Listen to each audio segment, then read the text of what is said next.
Twin, welcome back to my channel. So it's the middle of August and I haven't done a wrap up in a couple of months.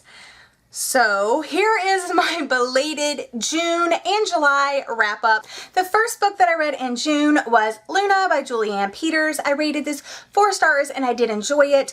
It could have been a little bit better though. I really wanted the trans character in this to be the center of the story, and instead of concentrating on the trans sibling, it concentrated on the other sibling. The person is transitioning from the person they are or they show on the outside to who they really are on the inside. And I've said before and I'll say it again, I do have transgender friends in my real life, and so I feel that transgenderism in books is really important, and I definitely think that this fits the bill for one of those transgender reads. I just wish that the center would have been around Luna rather than the other sister, and that maybe they would have taken a different direction as far as it's concentrated on the transition, and I wish I could have seen what happened after the transition.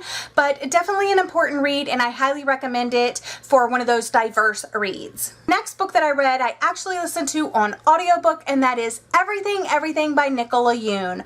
I have been wanting to read this book for quite a while, and I just haven't gotten around to getting a physical copy of the book.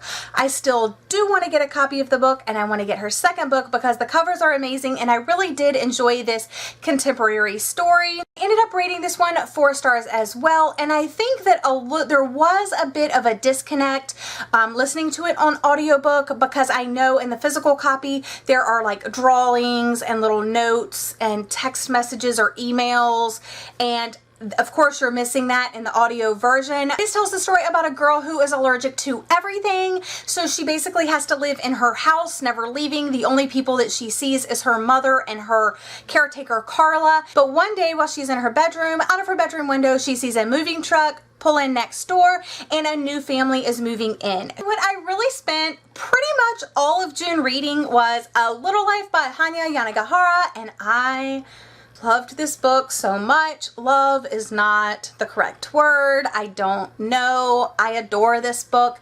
It meant so much to me. It still means so much to me. I think about it all of the time. It will probably be one of my favorite books of all time because it was so in-depth. It felt like you really were growing up with these characters and that these were real people. And I have a full review on my channel. I did do an experimental type review, but it does contain my thoughts, so I will make sure to link that for you. But this tells a story of 4 friends that went to college together, and they remain friends throughout their life. So it starts in their mid-20s and goes until they're like 50s, 60s, and it's so important. So many things are tackled in this book. It deals with gender issues and family issues, relationship issues, friendship issues. There are trigger warnings for rape, cutting, food restriction, and other things, so make sure you watch my review. It's a really important book, and I'm so glad that I read it. I don't think I'll ever not think about this book because, again, some things in here really hit home with me, and it was a little bit triggering. I don't know. That's all I'm really going to say about that. I did do a review, so my thoughts are out there, and it's kind of hard to talk about. It's one of those books that I love and I adore and I think everybody should read, but it's definitely not for everybody. And yeah, that's all I'm really going to say about that. But yeah, this was a huge part of my reading month because it was quite chunky. Okay, so now let's move on to July. I actually read so many books in July, so yay, it kind of makes up for June. So in July, I read a lot of review books. The first one was I Take You by Eliza Kennedy. I have since gotten rid of my copy because I didn't really enjoy it. I rated it 2 stars. It had a lot of controversial reviews going in, and that's why I wanted to kind of read it. And I was really hoping that I loved it. There were a lot of character flaws, and I was able to overlook those. But I wasn't able to look look over the lack of detail or the degradation or sloppy ending. The ending just did not work for me. Lily and this great guy are supposed to get married, so they're headed to Key West where she grew up, and she is supposed to get married. But of course, there's some secrets that lie in Key West, and she cheats on her fiance, and there's drugs, and it's just kind of a mess. I mean, she goes there, she's trying to find herself, she's trying to figure out, should I really marry this guy? And it's just a big old jumble. Like, everything's just kind of messed up. But her friends go with her, so there is some like friendship things involved in there and some family things, but I don't know, it was just a big mess. I did write a full review on my Goodreads, so I will link that in the description box for you. I read and adored One True Loves by Taylor Jenkins Reid. This tells the story of Emma Blair, who marries her high school sweetheart. 1 year anniversary, her husband Jesse goes on assignment to this island, and his helicopter goes down and he is lost forever. So Emma moves home, and when she moves home, she is dealing with the grief and loss of her husband, but she bumps into one of her old friends that she used to work with, Sam, and she falls in love with Sam because Sam kind of helps her get over the loss of Jesse, and she decides it's time to move on. And so they're engaged to be married. But lo and behold, Jesse isn't dead. Jesse's alive, and it's been a while since obviously anybody's heard from him, and now he's suddenly back, and she's like, oh my gosh, what do I do? I'm married to this guy, but I'm engaged to this guy. Who do I love? What should I do? And it's one of those things that when people say I don't like love triangles, this is a true love triangle, and it's a real true representation of that. And this is why I say love triangles don't bother me, because they're real, people. So definitely pick this up. It's a quick read and I loved it so much. Next, I read the summer blockbuster hit The Girls by Emma Cline. I read this as an ebook because I got it for review, and I didn't love it. I gave it 2 stars. I liked certain aspects of it, but I just don't think it was for me. I wanted more of the Charles Manson aspects, more of the summer of 1969, but the other bits just didn't work for me. It's basically the lady telling her story about the summer of 1969 and what's going on in the present. And while it was interesting and, engrossing a little bit for the summer of 1969, overall the story didn't work for me, and I also read This Too Shall Pass, which I read and reviewed. I only gave this one 1 star. It was kind of all over the place. I don't quite remember everything about this book. I just remember it was a short little book, and it was pretty terrible. The cover is gorgeous though. It's an international bestseller, but I would pass. Completely bored and searching for meaning the whole time that I read it, but I don't think I ever fully got it. A 40-year-old woman named Bianca who's grieving the loss of her mother, and she goes off on this trip with some of her friends, and she's trying to get over, the death of her mother, and comes to terms with who she is and where she's supposed to be in life, and I didn't get it. Then I was also sent The Secret to Hummingbird Cake by the Fiction Guild, so thank you so much for sending this to me in exchange for an honest review. I loved this book, you guys. I gave it 5 stars.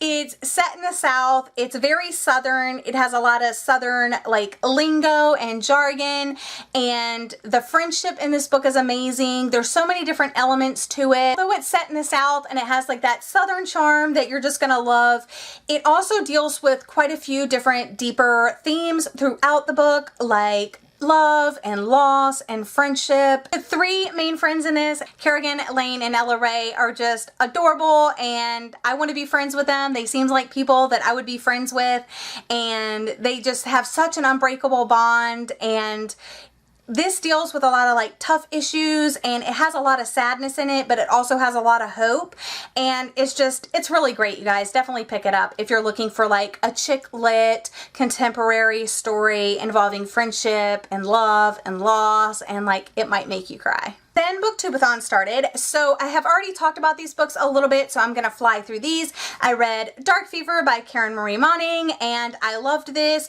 A girl's sister goes missing. She goes to Dublin, Ireland to try to find her, and when she gets there, things aren't exactly what she thought they were gonna be. It's not an open and closed case, so she's looking for her sister. She bumps into this man named Jericho Barons, and yes, he is bae. I rated this 4 stars. During Booktubeathon, I read The Secret Garden, loved it, 5 stars. stars. It's the first classic I've actually read in quite a while. A girl who ends up going to live with her uncle because her family dies in like some like disease-ridden thing. And of course her uncle is like hides away in this big huge house and he goes on trips a lot, so she's basically left like there's people in charge of her and they basically tell her to go outside, and she finds a secret garden and it's just amazing. There's different points of view in here. There's great characters. The writing is excellent. It's really engaging, and I usually don't say that about classics, but yeah, I really enjoyed this one and I think it will be a favorite for many years to come. Then I read Me Before You by Jojo Moyes, and I know some people like it, some people don't. I am on the like it team. I really did enjoy the story. I gave it 5 stars. I found it very engaging, very fast paced. I fell in love with the characters. I definitely ship this couple, and yeah, I want to read the follow-up book. I forget what it's called, but I definitely want to read it. Not a Drop to Drink by Minnie McGinnis. I rated this 3 stars. I was slightly disappointed. In the beginning, I was really loving it. It's set in this dystopian type world where water is basically sacred because there's not much of it left. And this mother and her daughter, it's basically you follow the daughter, but the daughter and her mother like guard this little lake that's in front of their house. Well, not really a lake. It's kind of like a pond, I guess. There's always like looters trying to come and take their water, and I really liked the beginning part, but then like towards the end, I just got very, if you've seen that show Revolution, it reminded me a lot of that show, and that show went off the air. So there is a duology book, so I will be picking that up because I didn't hate it and I want to see like how the story finishes out. But people were raving about it and I thought I would be a little bit more impressed by this, but I just wasn't. I read The Unexpected Everything by Morgan Matson, and I loved this. It was so great. It is quite a long book for a contemporary novel, but this is the perfect book to read in the summer because it takes place during the summer. It's a story about a politician's daughter whose father is wrapped up in a scandal, so she basically misses an opportunity to go away for an internship, so she's stuck at home with like no plans. She ends up getting a job as a dog walker, and she meets one of her clients that she has bumped into on several occasions, and she ends up walking his dog, and there's like a relationship, and it's so fun. It's so summery. It's really like a great fun story, but it also has like deeper meaning. The unexpected thing is exactly what you need. It wasn't perfect by any means, and there was that sentence that I hate so much. She let out a breath she didn't even know she was holding, and I wanted to rip the page out of the book. But I still gave it 5 stars because it was a ton of fun, and I am so glad I read it during summer. 2 more books, you guys. 2 more. Next up, I read The Things We Knew by Catherine West. This is another one that I was sent for review by the Fiction Guild, and I loved this one. I rated it 5 stars, and it's set in Nantucket. It has to do with a family who's a little bit down on their luck, and their father's dealing with like a mental illness, but they're not sure what it is. The one daughter, Lynette, lives at home with her father, and she's kind of taking care of him, and the rest of the siblings are kind of like spread out all over, but she's thinking like the house is falling apart, dad's health is falling apart, we don't have any money because she's not able to work. She has to stay there and take care of her father. She's thinking that they're going to have to sell their estate to be able to afford like medical and things like that. But in order to do that, according to her mother's will, all of the siblings have to get together and agree to sell the estate. Of course, Lynette doesn't want to sell it, and the other siblings are all for it, so she's trying to convince them of another alternative on how to save like their family financially, their father, and just bring all the siblings together. It's a really great book about family and love and loss and moving forward despite bumps in the road. The final book that I read in July is This Adventure Ends by Emma Mills, and I got this as an early copy from NetGalley, so thank you so much. I did read one of Emma Mills' books before, First and Then, I believe it was called, and I didn't really like that book, and it was supposed to be contemporary, and I usually love contemporary, but I only give it 3 stars, and I think that's because I'm a huge Pride and Prejudice fan because I've never read it. I've only watched the movies, and it's been a while, and there were a lot of Friday Night Lights references, and I don't think I've ever seen that movie, or if I have, I don't remember it. So I wasn't really a fan of, or I'm not really a fan of the fandoms that like she included in that book, so I don't really think that was for me. But This Adventure Ends, I really enjoyed it. It did have a lot of fandom references in it, and that gets slightly annoying because it's not like a few, they are littered throughout the book. And it also has like fanfic in it, which is kind of cool, but I kind of get a little tired of the fanfic. I've never been a fan, quite sure what to expect going in, but with a cover like that, I had to read it, and I was pleasantly surprised. Writing style, like I said, is still an adjustment for me. Too many instances where she tries to fit something in, but I think it's to the detriment of the story. In the end, I think she pulled off a great story about friendship, and she has some great one-liners. Like, there were some one-liners that had me cracking up. The characters in this story became so important to me, and I'm sad that I can't read about them anymore. It's about Sloane, who moves from New York to Florida, and she falls into a new group of friends. And her new best friends are Vivi and Gabe, who are the boy-girl twins. And Vivi is like this social media starlet. Like, she's super popular on social media, and Gabe is kind of like this withdrawn character. Their mother has died. And one of her paintings accidentally got sold.